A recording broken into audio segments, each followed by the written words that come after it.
Hi, so in my last whole review episode, I mentioned at the end that there was a book that I got yesterday that I was really excited for. I think this has been my most anticipated collector's edition release for this year. And this is Omnibus Volume 1 of Jim Starlin's Dreadstar. So this came out originally as a series of two graphic novels, I think it was. And then it was a black and white strip in Epic Illustrated in the early 80s. And then Epic Illustrated then branched off into doing comics, which is called Epic Comics, which were overseen by Archie Goodman, who's one of the best editors ever at Marvel.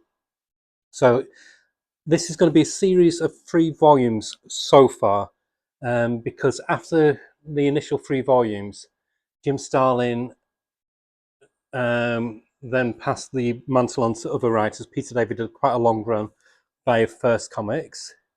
So it says, from the mind of comic book icon Jim Starlin of Infinity Gauntlet, Captain Marvel and Warlock fame, the creator of Thanos, Drax and Gamora and many more, comes an eon-spanning space fantasy, remastered and collected from the very beginning. This volume collects the metamorphosis of Odyssey, the Price, the Dreadstar original graphic novel, Dreadstar from Epic Illustrated 15, and Dreadstar issues 1 to 8 and the short story Prayer. So it's $39.99. It's from Dark Horse. What I love about Dark Horse, I think, apart from Rebellion, I think Dark Horse do the best collected editions. They're really high quality and very reasonable prices. $39.99. This cost me in the UK £27. Um, and it's interesting because reading the intro, it shows how badly Jim Starlin was treated by Marvel. Because initially this was done through Marvel Comics, and it carried on through to issue 26 through Marvel Comics. But then Marvel stopped paying Jim Starlin. They really did not like Jim Starlin, so he thought basically, right, fuck that, and he moved the property of Dreadstar over to First Comics, which he wrote continues to write for a bit. He continued up to Dreadstar 40, and then Peter David then took over with a variety of artists.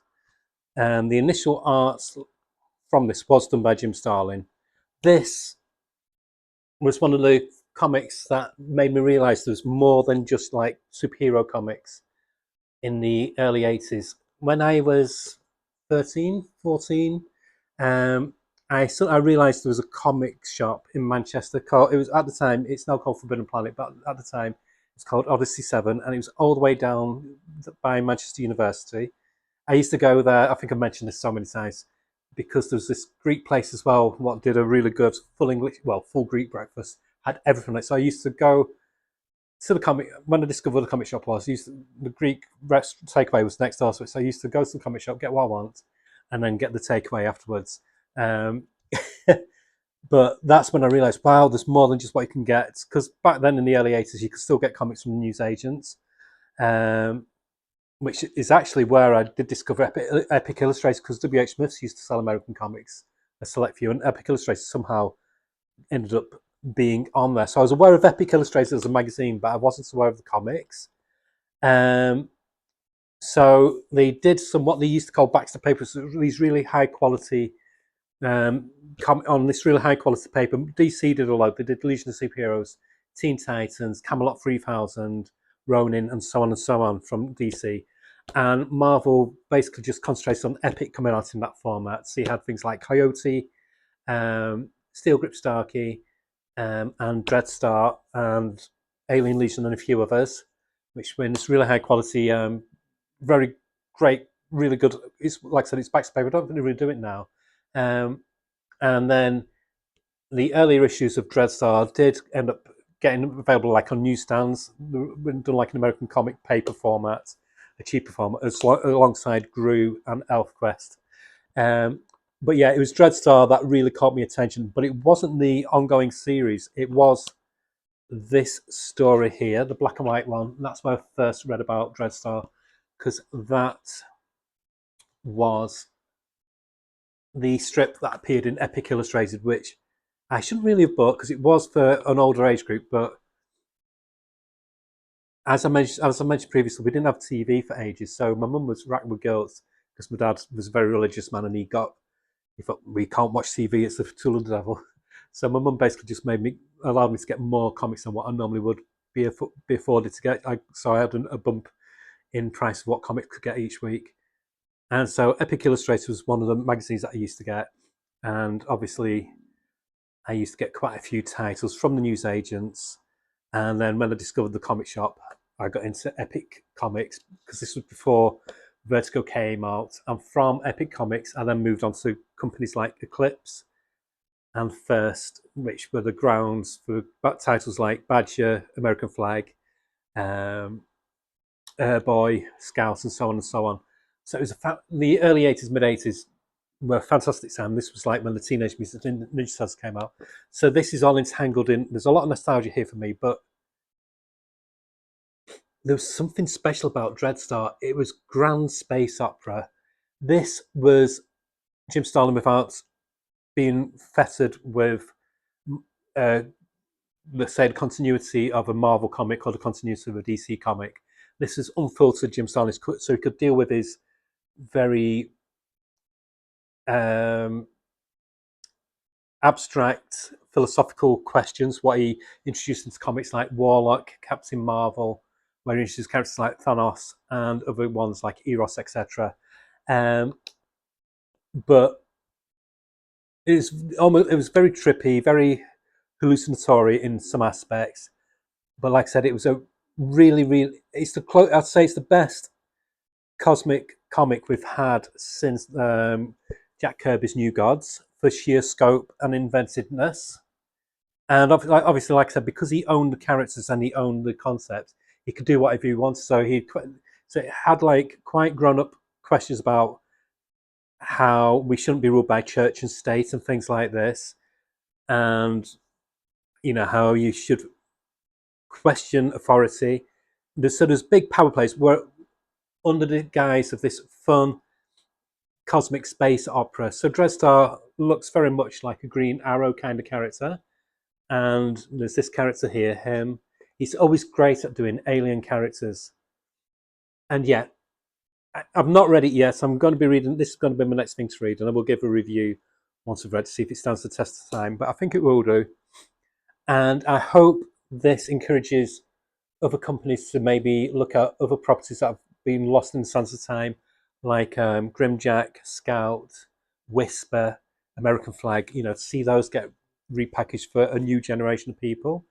If you know Jim Starlin from Batman the Cult, or from his run on Batman, or the Infinity Gauntlet, they're great, but this is the best version of Jim Starlin because this is adult Jim Starlin. This is Jim Starlin not being told what to do. This is Jim Starlin being given complete free reign to let his huge, expansive imagination run free.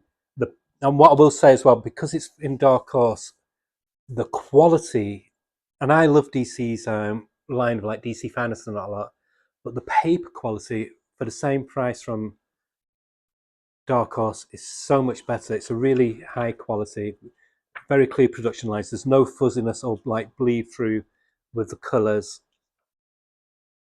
It just looks really vibrant and clear. This is the best way to read Dreadstar, better than the comics, in fact. And the painted graphic novels come up really well as the black and white. And yet it's seamless how they've done it. I was umming and ahhing about how they would format this, and I'm pleased they've got the early stuff in as well, so you can get it from the cusp of the idea to how it expanded into this really larger-than-life, huge, epic fantasy story.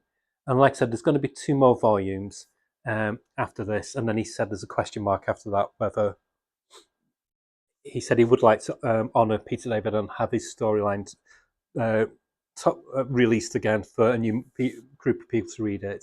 But yeah, I'd say this could be my release of the year for collector's editions because it holds a very special place in my heart from that time period of comics. This is a series that I fell in love with very, very heavily when I was young, and I think I was actually too young for it when it did come out. I couldn't grasp some of the concepts and some of the ideas that Jim Starlin was trying to push through in this series. because this basically, I think, is how he would have liked to have done Warlock, how he would have liked to have done the Infinity Gauntlet, and other things like that. It's There's not the same amount of verbiage as what you get in Marvel, because you don't need to explain old characters' histories and that lot. You let the story breathe for itself. And I would say it's got his best artwork that he's ever done of his career. And yeah, I heartily recommend, if you've always been a bit cautious about, oh, should I try some Jim Starlin stuff, go for this one. You will not be disappointed. Like I said, it's $39.99, and you get over 500 pages in there, so you get it's a healthy, chunky book. So it's good value for money, better value for money than you would be for an Epic collection, which is dearer. You get more pages in this, and like I said, it's a really high quality card cover, good quality paper, nice intro by Jim Starlin at the beginning, and it does have a bit of back matter as well. Got some nice covers and sketches, etc., and paintings. So yeah, I give this, for presentation, I give it a 10 out of 10. Very, very satisfactory. And mine came sealed wrapped as well from Amazon, which they don't normally do. So I was pleased about that. So hopefully, if you do order it online, you'll be able to get it like that as well. So yeah, I highly recommend this. Um, if you think about trying something new, well, even though it's not a new story, but just something a bit different from your typical Marvel and DC, you can't go wrong with Dreadstar. So yeah, Dreadstar Volume 1, the first Compent Omnibus, and there's going to be 2 more from Dark Horse, and it's $39.99. Bye.